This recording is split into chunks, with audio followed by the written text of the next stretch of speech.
When the sky darkened and the clouds came to cover the sun, I returned to the restaurant that Joanne and I first went, this time alone. It was still early in the evening. American, I like to dine before 10, a habit I have yet to outgrow. Besides, at all times of the day, I'm overcome with an insatiable hunger for communion, with food, with nature, with humanity, and tonight was no different. The restaurant employed many men from Syria, among them my waiter. There was but a decade longer than a lifetime between us. Like many men his age, rather than being forced to fight in a war he would not, and could not believe in, he came to Lebanon so that he may still work to feed his family and survive.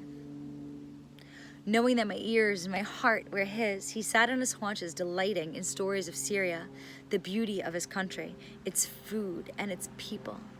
He told me all of this as if returning to Syria in a dream instead of the nightmare it had become. At the end of this meal, small dishes filled with molasses and tahina were brought to the table. Swirling the two of them together, I asked the one question that I already knew in my heart to be true. Tell me, is it true that Syria has the best baklava? He smiled as if remembering a sweetness that can never be lost. Come back in 2 days. I will have something for you then.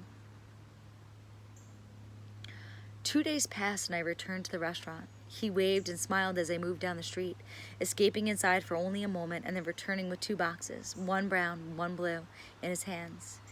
It was baklava. Oh, he smiled again, and I trembled as he offered this gift. It was baklava from Syria. Never in the whole of my life have I received anything more beautiful. I wanted to say thank you. Shukran.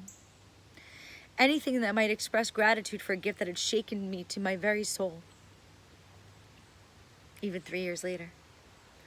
But for this, there were no words. Instead, there on the street, I began to cry. He did too.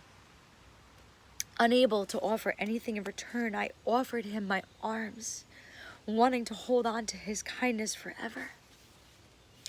There we stayed, holding on one another tight, each of us afraid to let the other go, as if there, in the middle of the world, still trying to make sense of itself, we had found the meaning of humanity, as if we had found the meaning of life.